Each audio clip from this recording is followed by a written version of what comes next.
Da Filo Diretto.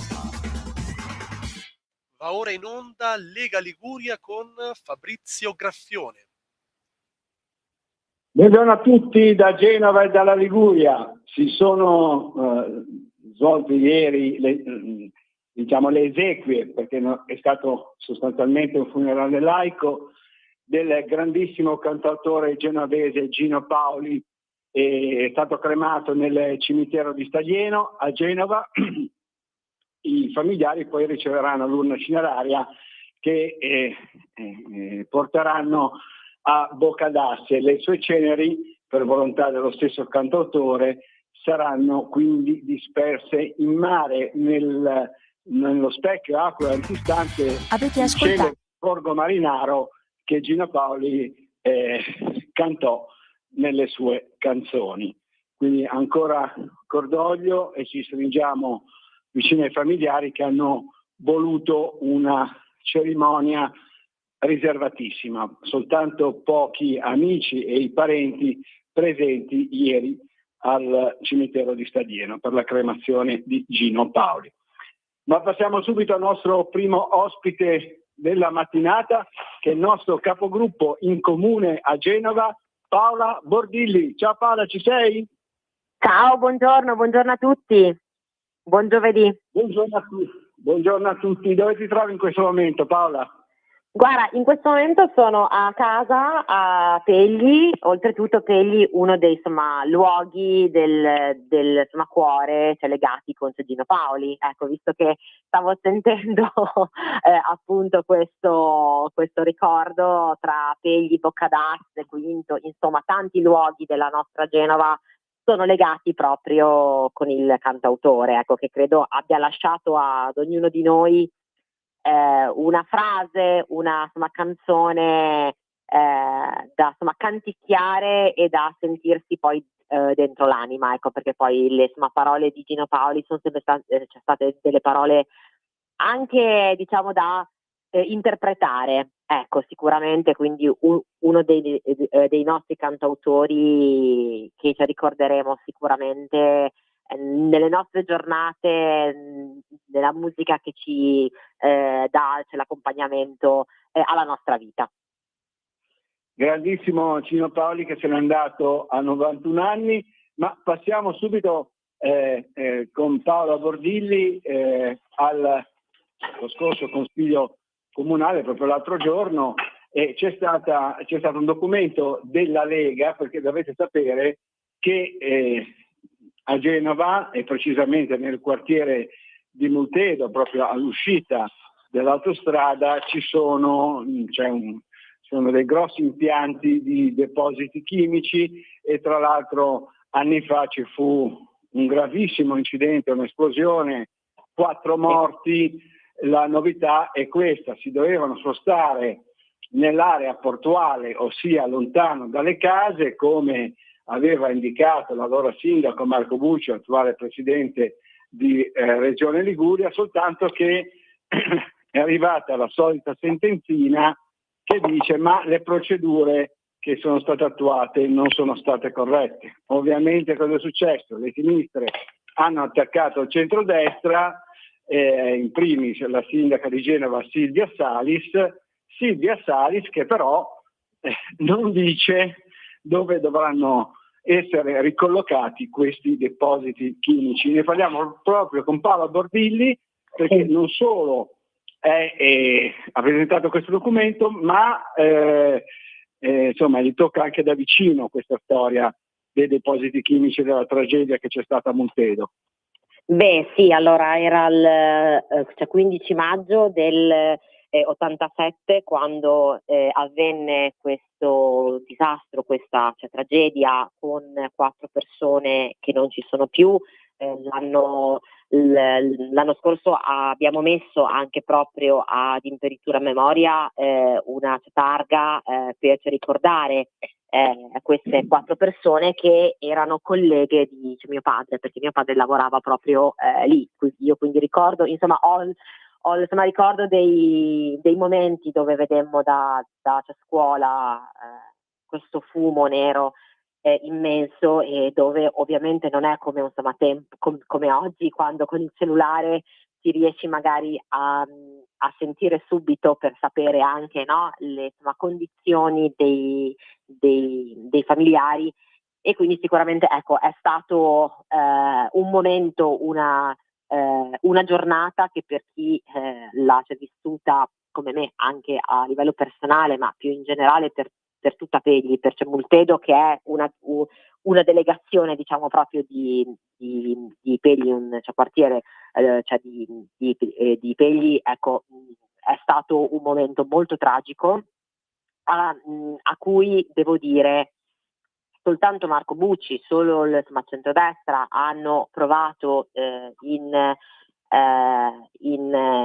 tanti anni a dare una soluzione concreta. Quando dico concreta dico una soluzione individuata, ecco, perché negli anni tanta sinistra ha sempre detto che i depositi, guardate, è dagli anni 80, come ci dicevo, no? Che devono venire fatti trasferire perché non hanno più quelle condizioni della sicurezza, quindi di una vicinanza troppo diciamo residuale rispetto alle case. E appunto dagli anni 80 nessun sindaco ha veramente mai dato una opzione concreta come Marco Bucci, con il sostegno nostro come c'è Lega, come c'è Centrodestra. Purtroppo, come raccontavi tu, tutto il comparto del Campo Largo, 5 Stelle soprattutto, hanno osteggiato fortemente la soluzione di Marco Bucci, che era quella legata con Ponte Somalia, quindi una parte portuale, più verso San Pier d'Arena, ma molto più lontana dalle case rispetto a come è oggi. E pensate che voglio dire che parliamo di diciamo sostanze come lo xilene, il metanolo, c'è l'acetone vicino alle case. Purtroppo appunto questa soluzione, a causa delle prese di posizione del Campo Largo, 5 Stelle, come ci dicevo, con il Consiglio di Stato, è stata, diciamo, rinnegata. E la cosa che devo dire è più sconvolgente: noi abbiamo chiesto innanzitutto che non si valuti c'è l'opzione zero, cioè questa realtà che dà lavoro fuori dalla nostra città. Perché pensate che mentre il sindaco Salis dice che è favorevole a negare l'opzione zero, c'è 5 Stelle e invece la vogliono. Ma detto questo, abbiamo chiesto soprattutto che l'amministrazione si faccia carico di indicare delle aree. E per tutta risposta il vice sindaco, perché devo dire che su questi temi poi il sindaco Salis non prende mai delle posizioni, non parla mai in prima persona, il vice sindaco ha praticamente fatto quello che io dico sempre essere lo sport preferito dall'amministrazione Salis, cioè fare scaricabarile. E quindi, anziché andare a dare una disponibilità anche dell'amministrazione nel poter indicare delle soluzioni, ha banalmente detto che il porto deve decidere, quindi senza minimamente diciamo farsi parte attiva per dare delle soluzioni. Aggiungo che, dicendo così e rimandando tutto al piano regolatore portuale, PRP, che verrà visto a fine del 2026 con l'approvazione sicuramente non prima del 27, ci chiediamo qual è l'importanza che l'amministrazione quindi riconosce a Multedo, alla comunità della zona di Multedo e all'azienda, perché poi ovviamente questo è un percorso che va condiviso anche con l'azienda. Quello che noi constatiamo, devo dire con il mio collega nel consiglio comunale, con Bevilacqua, è che alla fine qua ci stanno alla base delle divisioni interne che il campo largo ha, e divisioni su cui, non riuscendo a trovare una posizione unitaria anche sullo sviluppo del porto, del territorio, del lavoro, non riescono mai a dare una certezza. Ecco. E qua però bisogna dare risposte alla nostra città. Questo è uno dei tanti temi, sicuramente uno dei più caldi e dei più anche importanti, cioè perché legato con la sicurezza. Però guardate, questo stallo lo stiamo vivendo praticamente quotidianamente, cioè nella nostra città, su tutto, dalle cose più anche soft, ecco, fino alle tematiche importanti, fondamentali e legati, che ribadisco, con la sicurezza, come i depositi chimici.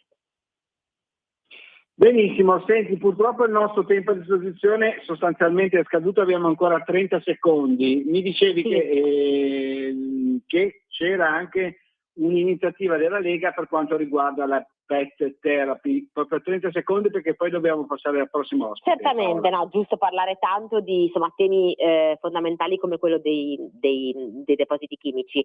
Noi abbiamo presentato come Lega questa mozione dove chiediamo che nelle scuole materne si cominci con l'inserimento della pet therapy. È un modo sicuramente per creare una socializzazione sia fra i bambini che tra i bambini con i cani, e soprattutto fare in modo che vi sia quindi questa innovazione che parte proprio dalla nostra città. Noi siamo molto legati con tutti quei volontari, con le realtà che nella nostra città si occupano della pet therapy, vogliamo che venga portata nelle scuole a partire proprio dalle scuole materne 0-6. Benissimo, allora ti ringraziamo, siamo passati con Paola Bordilli da un argomento pesante come depositi chimici accanto alle case di Multedo, problema che non si risolve da anni, a un argomento più leggero che la pet therapy, che però interessa molte persone. Ti ringrazio, ti auguro una buona giornata e buon lavoro. Ciao Paola. Ciao. Grazie ancora al nostro capogruppo in comune a Genova, Paola Bordilli, e passiamo subito al secondo ospite della mattinata. Ci spostiamo verso lo Spezzino, dovremmo essere in linea con Lorenzo Brogi, assessore all'istruzione del comune della Spezia. Ciao Lorenzo, ci sei? Ciao Fabrizio, buongiorno a tutti. Ci sono. Buongiorno a tutti. Allora, cos'è successo ieri lì da te, tra la Spezia e la Lunigiana? Terremoto magnitudo 4 addirittura, c'è stato un crollo strutturale di un ufficio postale lì nella tua zona. Raccontaci un po' come la popolazione ha vissuto questo evento. Sì, ieri alle 8:13 circa, proprio prima dell'ingresso delle scuole primarie, c'è stata questa scossa piuttosto forte, è stata avvertita da tutti, sia piani bassi di edifici che piani alti. Ovviamente c'è stata paura, però poi è rientrato tutta una normalità. Non abbiamo avuto grossi problemi strutturali. Il Palazzo delle Poste sì, ovviamente sono palazzi tutti vecchi. Per quanto riguarda invece le scuole sia comunali che provinciali, tranne che all'Istituto Superiore Pacinotti, liceo scientifico, che sono state alcune crepe che sono oggetto di verifiche, non c'è stato nulla di grave. Questo però devo dirlo grazie anche all'ottimo lavoro che abbiamo fatto in questi anni, perché noi siamo insediati come comune dal 2017. Abbiamo lavorato come amministrazione e la Lega ha sempre avuto la pubblica istruzione da allora, prima con la collega Giulia Giorgi e poi con me, e con l'ottimo lavoro con i lavori pubblici siamo intervenuti su una situazione che in realtà vedeva gli edifici scolastici fermi a 10 anni prima dal punto di vista sismico. A scanso di polemiche abbiamo fatto interventi e per fortuna questi interventi credo siano serviti anche con questa scossa piuttosto importante. Lo stesso vale per la provincia, che ha operato parecchi interventi durante questi 10 anni per adeguare. Questo è il buon governo che ci caratterizza. Abbiamo preferito fare cose che non si vedono ma che servono. Allora, centinaia di telefonate ai vigili del fuoco al 118, per fortuna nessun danno significativo, senz'altro le persone qualche danno alle cose. E le scuole sono rimaste aperte ieri, oggi, o sono state chiuse, Lorenzo? Ieri qualche scuola in attesa dei controlli dovuti e delle autorizzazioni prefettizie, poi sono ripartite. C'è chi è ripartito subito, c'è chi ha atteso qualche ora e poi è rientrato a scuola. Quindi tutto poi si è svolto pressoché nella norma, salvo appunto alcuni ritardi nei controlli. Purtroppo abbiamo dovuto attivare tutta la macchina su tutto il territorio, quindi non potevano essere imminenti e superficiali. Ecco, si è attivata immediatamente anche la protezione civile di Regione Liguria, giusto? Sì, tutto il meccanismo ha funzionato alla perfezione. Da subito abbiamo avuto anche nelle nostre chat, tutto era sotto controllo, quindi grazie anche a loro perché sono sempre pronti, disponibili e soprattutto preparati. Perfetto, senti, cambiamo pagina e argomento con te, perché prendiamo un po' la notizia di cronaca di ieri che è finita sui giornali di oggi, questo 13enne che nel Bergamasco ha accoltellato la professoressa di francese vestita in tutta mimetica con la maglietta con la scritta vendetta. Ecco, lì mi sembra che alla stessa invece vi siete già portati avanti, state lavorando da anni su questo tema e mi sembra che di recente, un paio di settimane fa, avete anche aperto un centro per questi ragazzi, per il disagio giovanile. Sì, stiamo lavorando da anni sul disagio giovanile, sull'educativa di strada, grazie alla collaborazione con il terzo settore e nonostante i fatti incresciosi che sappiamo che sono capitati anche nella nostra città, noi avevamo già in piedi, grazie al progetto PNRR, il progetto Destinazione, che è un finanziato dal Ministero, dal Governo, abbiamo potuto recuperare un'ex palazzina in disuso che era di proprietà di Tarra, sono le società portuali, acquisita, ristrutturata, abbiamo creato un centro polivalente per giovani che ha proprio lo scopo questo di intercettare i ragazzi sul territorio con un obiettivo molto grande di 80 ragazzi accessi diari e sta funzionando, intercettarli su strada, nelle associazioni, nelle scuole per poter far creare insieme a loro dei progetti che servono a loro. La cosa bella di Destinazione è proprio questa, cioè i giovani sono partecipi, non sono più soggetti che ascoltano e seguono le indicazioni di qualcuno, ma sono soggetti attivi nelle attività. Oltre a esserci momenti ludici, la questione musicale, il teatro, il cinema, il ping pong, il biliardino. C'è un centro che ha delle potenziali enormi in una zona che per anni ha sofferto il quartiere di Fossa Mastra, e con questo centro noi abbiamo ridato dignità a una palazzina abbandonata e costruito un modello che può funzionare sulla base delle direttive ministeriali. Ci crediamo tantissimo perché purtroppo i fatti anche di ieri dimostrano che i giovani hanno perso la bussola e questo deriva sia dal problema familiare sia dal problema dell'educazione e anche scolastica, e quindi ben venga Valditara con la nuova riforma che ha in mente ulteriore e sia dal punto di vista che si perdono tra di loro nel nulla. Meglio averli attivi all'interno di un luogo a fare attività che non sui social e poi a pensare cose brutte che poi accadono. Ecco, senti Lorenzo, tu che sei proprio sul campo, sei molto attivo lì nel tuo comune e fai l'assessore all'istruzione, ti faccio una domanda proprio politica, ma anche di principio. Allora, la sinistra dice no, le sanzioni no, le punizioni no, e questo, quell'altro no, bisogna creare appunto questi modelli sociali di aiuto sociale, cosa che l'amministrazione di centrodestra alla Spezia, grazie soprattutto a te, ha fatto e per cui ha lavorato da anni. Adesso le sanzioni ci vogliono, avendo questo supporto sociale importante, concreto sul territorio, oppure bastano soltanto il centro per il disagio giovanile, per i giovani e basta? Come la vedi tu?